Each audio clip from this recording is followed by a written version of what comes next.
സോളിമോ, hi Soly. ഇത് അടുത്ത വീട്ടിലെ പൂച്ചയാണ്. ഇവളെ കുഞ്ഞിലെ 4 കുഞ്ഞുങ്ങൾ ആരോ കൊണ്ട് എൻ്റെ ഫ്രണ്ടിൽ കളഞ്ഞാണ്. അന്ന് എനിക്ക് ഒരുപാട് പൂച്ചയുള്ളത് കൊണ്ടും ഇവിടെ അസുഖമായതുകൊണ്ട് അവളെ എനിക്ക് റെസ്ക്യൂ ചെയ്യാൻ പറ്റിയില്ല. അങ്ങനെ അടുത്ത വീട്ടിലോട്ട് അവർ പോയി അവിടെ താമസമായി. ഇത് ഈ ഒരാൾ മാത്രമേ വളർന്ന് രക്ഷപ്പെട്ടുള്ളൂ, ബാക്കിയുള്ളവരെ ആരും അറിയില്ല. ഇവൾ പെണ്ണാണ്. ഇവൾ പ്രസവിച്ചു. ഇവളുടെ കുഞ്ഞുങ്ങളെല്ലാം ആ വീട്ടിലെ മാമൻ പറക്കി ഇങ്ങനെ പ്രസവിച്ച് 2ാമത്തെ ദിവസം പറമ്പുകളിലേക്ക് വാരിയേറി. അതിനെ ഒരു തവണ എൻ്റെ കണ്ണിൽ പെട്ടു ഈ കുഞ്ഞുങ്ങളുടെ കരച്ചിൽ. അങ്ങനെ ഞാൻ ഈ കുഞ്ഞുങ്ങളെ എടുത്ത് വീണ്ടും ആ മാമനോട് പ്രശ്നം ഉണ്ടാക്കി ഈ കുഞ്ഞുങ്ങളെ തള്ളയ്ക്ക് കൊടുത്തു. അങ്ങനെ അവരെ ഒരു കുഞ്ഞ് ചത്തുപോയി. പാല് കിട്ടാതെ ഒരു 3-4 ദിവസം അവരവിടെ കിടന്നു. എടുത്തെറിഞ്ഞപ്പോൾ അത് കാടിൽ കുരുങ്ങി ഇങ്ങനെ തൊങ്ങി നിന്നു.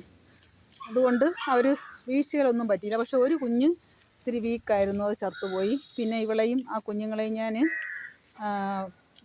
ഇവളെ പ്രസവം നിർത്തി ആ കുഞ്ഞുങ്ങളെ വളർത്തി ഞാൻ വേറെ ഒരാൾക്ക് അഡോപ്ഷൻ കൊടുത്തു. അങ്ങനെ ആ ഒരു ഗ്യാരണ്ടിയിലാണ് അയാളെ വീട്ടിൽ ഞാൻ ഈ കുഞ്ഞുങ്ങളെ പാലുകുടി മാറുന്നവരാക്കിയിരുന്നത്. ഇപ്പോൾ അവൾ ഞങ്ങളെ പെട്ടെന്ന് ഇണങ്ങത്തില്ല, ആരെയും അടുപ്പിക്കില്ല. പക്ഷേ ഇപ്പം കുറച്ച് നാളുകൊണ്ട് ഞങ്ങളിങ്ങനെ പേര് വിളിക്കും. അന്ന് ഞാനിട്ട പേര്, സ്റ്റെറിലൈസ് ചെയ്ത് എൻ്റെ വീട്ടിൽ കിടന്ന സമയം ഞാനിട്ട പേര് വിളിക്കും. അങ്ങനെ ഇപ്പം ഞങ്ങളുടെ വീട്ടിൽ ഫുഡ് കഴിക്കാൻ എന്നും വരും. പക്ഷെ ഞങ്ങളെ പൂച്ചകളെയൊന്നും ഇഷ്ടമല്ല, ആരെയും അടുപ്പിക്കില്ല, എല്ലാവരെയും അടിക്കും.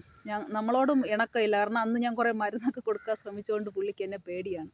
വരും, കഴിക്കും, കുറേ നേരം ഇരിക്കും, പോവും. അതാണ് അടുത്ത വീട്ടിലെ സോളി. സോളി,